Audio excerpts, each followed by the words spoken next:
अभी एक चीज की काफी चर्चाएं चल रही है, सुखदेव सिंह गोगामणि जो अभी जयपुर के अंदर हत्या हुई है। अभी चुनाव हुए हैं और उनका रिजल्ट आए हुए 2 दिन भी नहीं हुए उसके बाद में ही, और जो भी पार्टी से मिलता हुआ, क्योंकि ये सभी पार्टियों से था सुखदेव सिंह जी, और जो भी मतलब कि बीएसपी से भी था, बीजेपी से भी था और कांग्रेस से भी इनके ताल्लुक माने जा रहे हैं। सुखदेव सिंह गोगामणि ये मतलब पार्टी से होते हुए भी इनका मर्डर हो जाता है, मतलब बड़ी सोचने की बात है। और जो भी ये पार्टियों से थे, बीजेपी से भी चुनाव लड़े हुए हैं, बीएसपी से भी चुनाव लड़े हुए हैं और कांग्रेस से इनके अच्छे रिश्ते माने जा रहे हैं। जो भी अशोक गहलोत जी के करीबी हैं, ये बहुत माने जा रहे हैं। बट इसका भी मर्डर हो जाता है जयपुर के अंदर। इतने दिन हुए हैं, थोड़े से 2 दिन भी नहीं हुए, चुनाव है और उनका रिजल्ट आए हुए, तो उसके बाद में ही ये हो जाता है। और मतलब कि इतना आतंक फैल गया कि राजस्थान के अंदर खुलेआम गोलियां मार रहे हैं, खुलेआम मर्डर हो रहे हैं।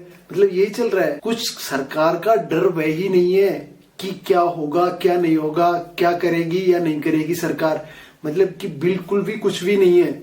और जो इनके साथ हुआ है मतलब गलत हुआ है। ये पार्टी में होते हुए भी अगर इनके साथ ये हो रहा है तो आम जनता के साथ क्या होगा। और ये गलत भी है थोड़ा सा, क्योंकि जो ये है गुंडा राज मचा रखा है, थोड़ा इनको सोचना चाहिए।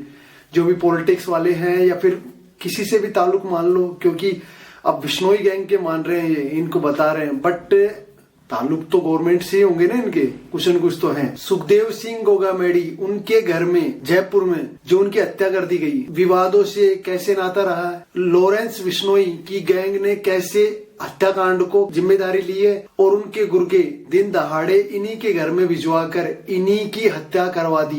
इन्हीं के लोगों से चाय मंगवाकर पीकर हत्या की। क्या रिश्ता था आनंदपाल से। फिल्म पद्मावत के विरोध में कैसे सामने आए। इस घटनाक्रम ने हंगामा मचा दिया और राजस्थान में इतनी कानून व्यवस्था इतनी कमजोर है, एक शख्स के घर में गोलियों से भूंजकर हत्या कर दी जाए। सुखदेव सिंह गोगामणि जिस घर में थे वो घर कब्जे का था, काफी कंट्रोवर्शियल रहा है वो, और उन्होंने 3 शादियां की हैं, 2 पत्नियां, लड़ाई झगड़े मतलब कुछ ऐसे भी चलती रहती है उनकी। और एक चैनल ने उनका स्ट्रिक ऑपरेशन किया था जब वो पैसे मांगते हुए नजर आए थे, जिससे करणी सेना से हटे। वो राष्ट्रीय राजपूत करणी सेना बनाई बाद में, और एक वीडियो काफी वायरल हो रहा है जो इनको भूंजकर हत्या की है। इस मामले की रोहित गोदारा ने जिम्मेवारी ली है और सोशल मीडिया पर मैसेज डाला है उन्होंने, और ये हमारे दुश्मनों को मजबूत करता था और हमने इसे मार दिया और हमारे दुश्मनों को हम दोबारा वापस से ऐसे ही मारेंगे, ऐसे मतलब ऐसे मचाया उन्होंने, डाला है, ट्वीट करके डाला है अभी। और उनके रिश्ते मतलब सभी पार्टियों से थे, बीजेपी से, बसपा से और कांग्रेस से थे। चारों तरफ से पोस्ट पे पोस्ट आ रही है और बोल रहे हैं कि छोड़ा नहीं जाएगा। सुखदेव सिंह गोगामणि ये राष्ट्रीय राजपूत करणी सेना के राष्ट्रीय अध्यक्ष थे, लंबे समय से थे। खास तौर पर आनंदपाल के हत्याकांड में भी आए थे, ये काफी चर्चा में थे, और करणी सेना के लाइमलाइट में ज्यादा चर्चा में आए थे और पॉपुलैरिटी मिली थी इनको। 2006 में करणी सेना से काम करने के बाद में विवाद वहां पर हो गया। उसके बाद में वहां पर सुखदेव सिंह गोगामणि और एक शख्स थे आलोकिन कालविद, इन दोनों ने एक नई करणी सेना बनाई, राजपूत करणी सेना। उसके बाद में 2017 में उनसे भी विवाद हो गया। उनके बाद में उन्होंने खुद की बनाई, राष्ट्रीय राजपूत करणी सेना बनाई, उसका गठन किया। फिलहाल वही संगठन संभाल रहे थे, लेकिन अब इस हत्याकांड के बाद में कई सारे इश्यूज स्टार्ट हो गए हैं। हत्या की क्या वजह रही और क्यों। रोहित गोदारा जिन्होंने इनको मरवाया है, पहले भी कई हत्याकांडों में शामिल हुआ है। गैंगस्टर राजू की हत्याकांड, उसका नाम सामने आया। सरदार सिंह उनकी हत्याकांड, भीमराव उनकी हत्याकांड में आया था, 1 लाख रुपए का इनाम था, पुलिस ने घोषित कर रखा है। वो व्यक्ति भी काफी कंट्रोवर्सी है। पुलिस ने भी बताया कि हमलावरों की पहचान कर ली गई। 3 लोग थे, कुछ लोग अंदर गए, अंदर गोलियां मारी, सिक्योरिटी गार्ड भी थे उनके सामने, और इन्हीं को टारगेट करके गोलियां मारी गई है। बाद में क्रॉस फायर होता है तो उधर से एक व्यक्ति की मौत हो जाती है, शूटरों में भी एक व्यक्ति की मौत हो जाती है। नवीन सिंह शेखावत जो जयपुर के शाहपुरा के रहने वाले हैं और एक कपड़े की दुकान चलाते हैं, बाकी 2 लोग स्कूटी छीनकर भाग जाते हैं।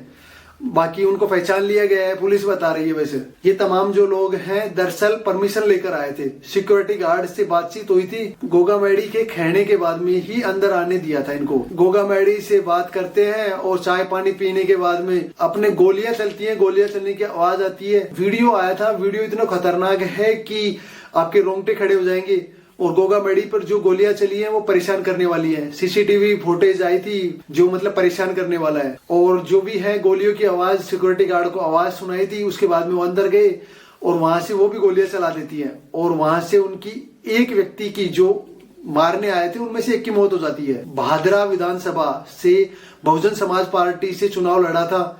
लास्ट इलेक्शन था, बीजेपी के साथ थे। और उसके बाद इस बार अशोक गहलोत के करीबी व्यक्ति धर्मेंद्र राठौड़ उनके साथ थे ये अब की बार। सो जो भी है अशोक गहलोत के करीबी होना, उसके बाद इलेक्शन के रिजल्ट के 2 दिन बाद में इनकी डेथ होना, बहुत सारी बात लेकर चल रही है। और सुखिया भी कहते हैं इनको, क्योंकि हनुमानगढ़ जिले में कोर्ट में सुनवाई चल रही थी तो ये कटखड़े को कूद के भाग रहे थे।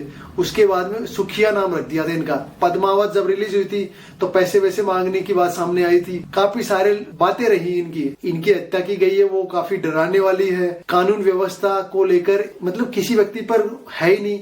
क्या ये पॉलिटिकल मर्डर है?